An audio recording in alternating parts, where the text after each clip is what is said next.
naman sa akin nag-asin. Nano? Uusap. Saan? Natay ko lang. Lang.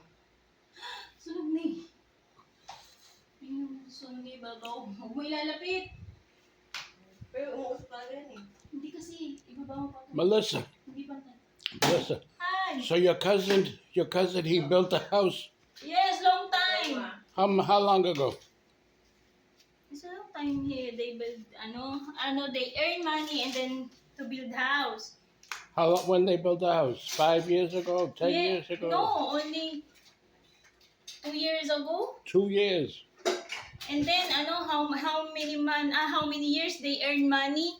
Very long time. Like a little, and then fixing the house, building a house, and then But a little again. But they built on squatters. Yeah. They built on squatters' land. They don't own the land. They didn't know that, that. Whose land is it? The government. Yes. And the government's demolishing the house next door. Yes. Oh, so he may be next. Yes. Where's he gonna go? I don't have any more room here. I don't know. I don't have room here. That's why I'm crying, Maybe Ma Chris give him a house. Ma Chris have any room here.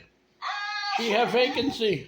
Isa-isahin mo lang, Bel, o kaya dalawa lang para hindi Talk to Ma Chris. Oh my God. Oh my God. Mom Chris is all, they Tell him come get a room near here. She will agree to me. Yeah, I'm sure. Like that. Yeah. Tell your cousin come get a room near here. I cannot because they can't, they can pay, they, only working in, like that is a carpenter. Yes. So he building must house. make 500 peso a day. Yes, and then how much the transportation, the food, and then the other expenses, and then they have children. Oh, they have a children. How many children? They have 3 children, Ay, and then they have many the other children. They get because they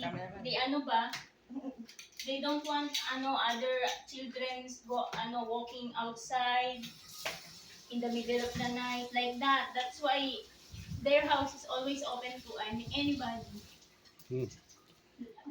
he can come live with you. Huh? He can live with you in Koreatown. Yes.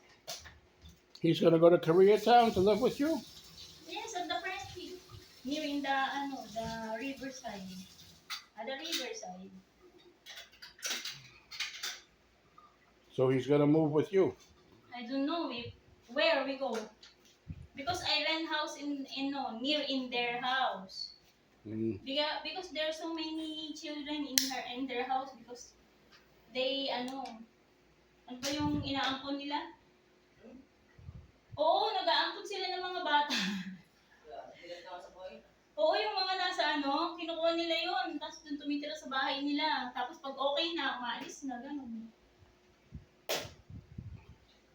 Nga kasi, alam mo yung, sila yung magpapakain, yung maghihirap, yung alam mo yung gano'n. Tapos pagdating ng panahon, wala na rin yung wala nang pakialam sa kanila.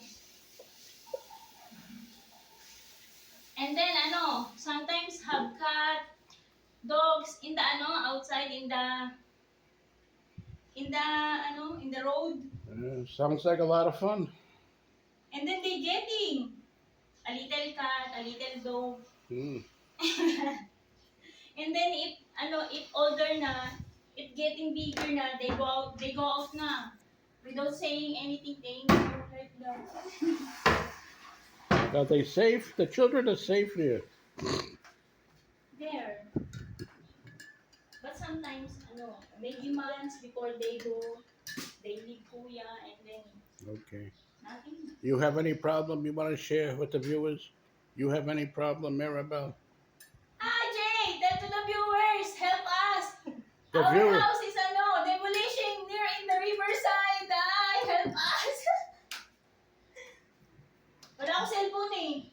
If I have cellphone, I will get video. Yeah, I have Patreon account, or they can contact us. My email is junglemanspacecowboy@gmail.com. We're happy to take all donations. Thank you Thank to the you. people who've sent in already. For the Thank you. people, ano, Thank at you the, all. live in the Korea, the friendship at near in the riverside as demolishing their Mm. house now. I didn't know there was a river in Koreatown. It's have a big river in there. Big river. Yes, before diba, I get a video. In Yeah, there. that's the river in Koreatown. Yes. Yeah. Naku, meron naman may-ari doon. Government. Kasi, kasi diba, gagawin na siyang, gagawin na yung river, tapos gagawin daan. Kaya pala. Kaya inaano na sila. Sa banda yun? Sa may, malapit sa may, ano? So may yung, alam mo yung tulay ng nas? Yung mga gilid nun? Mm. O yun, pinapapayos sa sila. Ang dami yun, di ba? Ang dati mong inupahan? Oo, dahil.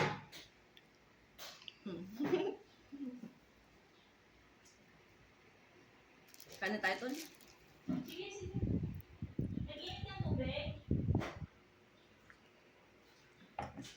Unti lang. Sige, ako na lang mag-iinit ng konti.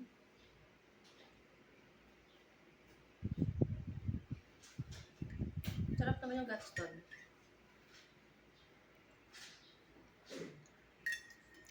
Thank you for watching. Please subscribe. Please donate. Every little bit helps.